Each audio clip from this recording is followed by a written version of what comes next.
Hello, my name is Matthias Cavodi. I'd like to welcome you guys to my channel. Today we're going to talk about Jeff Parker's second series on the Thunderbolts that came out in 2010 with art by Kevin, I can't remember his name, Kevin Walker. There we go. Because his art is pretty particular. I do enjoy it, even though a couple of things I don't like about his art style. It doesn't work too well with certain characters, but getting ahead of myself, let's talk about how the series starts.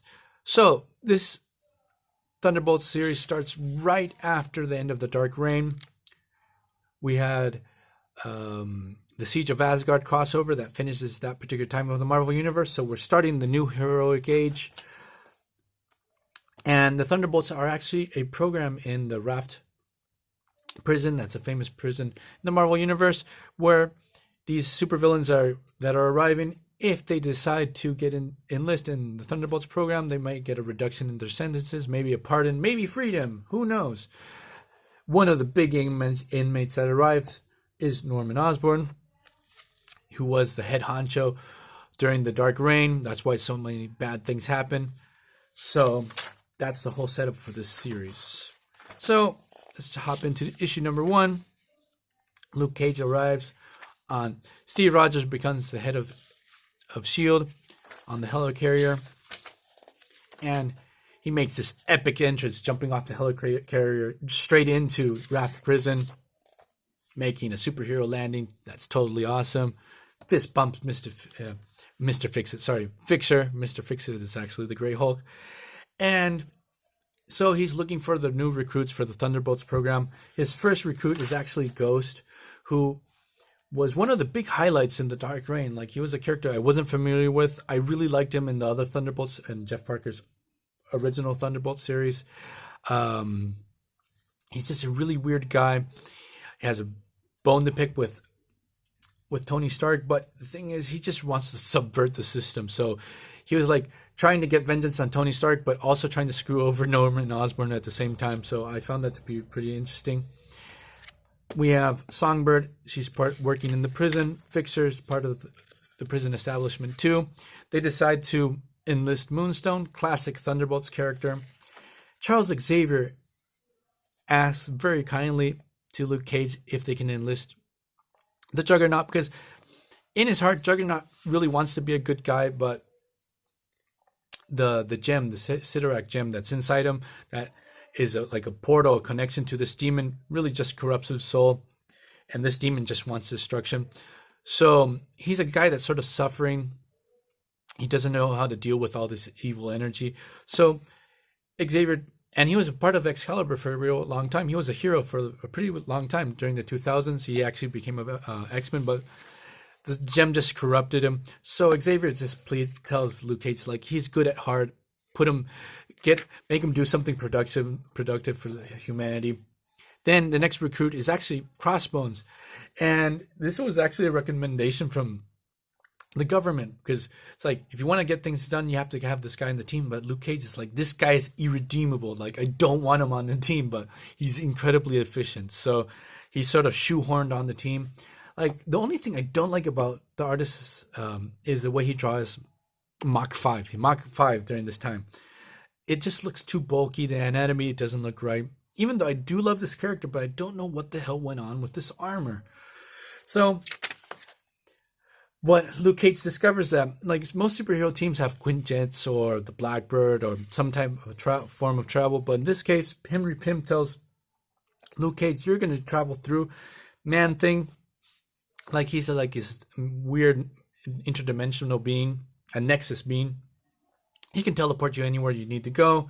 Just be careful, because if you touch him, he can turn you on fire if you're afraid of him. So I thought that to be like a really cool new way to move around. So in the first issue, we get the new recruits.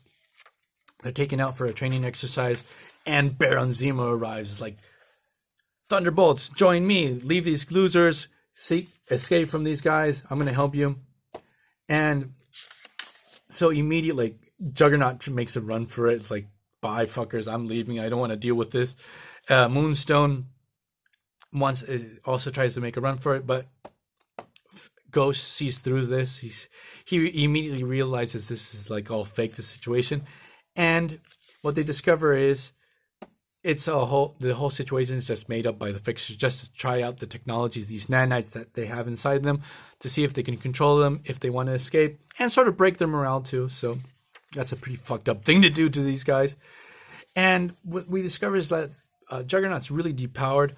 He had battled I can't remember, Captain Universe prior to this, so he's sort of messed up his connection with the Sidorak direction, so he's much weaker now. We also get John Walker, U.S. agent that during the Siege of Asgard story arc, he lost an arm and a leg battling against Nuke. So, and he decided not to get cybernetic implants because he became afraid of becoming Nuke himself. So they go on their first mission to find these trolls that escaped Asgard that after the Asgard was destroyed. They hunt these trolls down. Got a lot of fun. A new member of the team, like this girl that had been captured by the trolls and grew up with the trolls, attacks them. And the Thunderbolts end up rescuing her and trying to discover what the hell they're going to do with the young girl that thinks she's a troll, because they can't have her running around with an axe. Then on their second mission, they found this cave. Their mission is to find this group of UN soldiers that went in to investigate this cave that had tears and mist. They find the cave with the crystals, but the tears and mist had mutated these soldiers into a monster and almost defeats the whole team. And to save the team, Ghost is able to possess other people's armor, so he possesses Mach 5's armor and starts blasting these guys away with this. So the two last guys standing are actually Ghost and Crossbones and Man-Thing. So they're able to save the rest of the team and save the day. As you see, the art and the action is just beautiful in this series.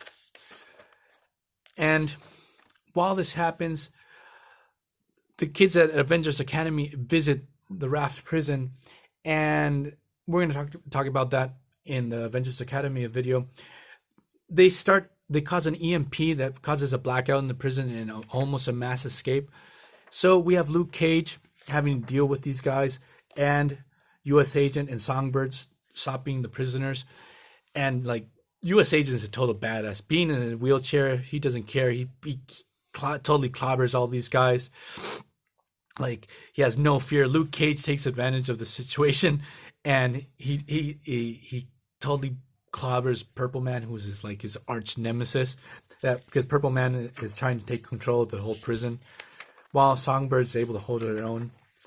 So then in 148, I didn't count the issues, but then the last two issues that we're going to cover, I'm going to put them in the description below. It's a Shadowland tie-in.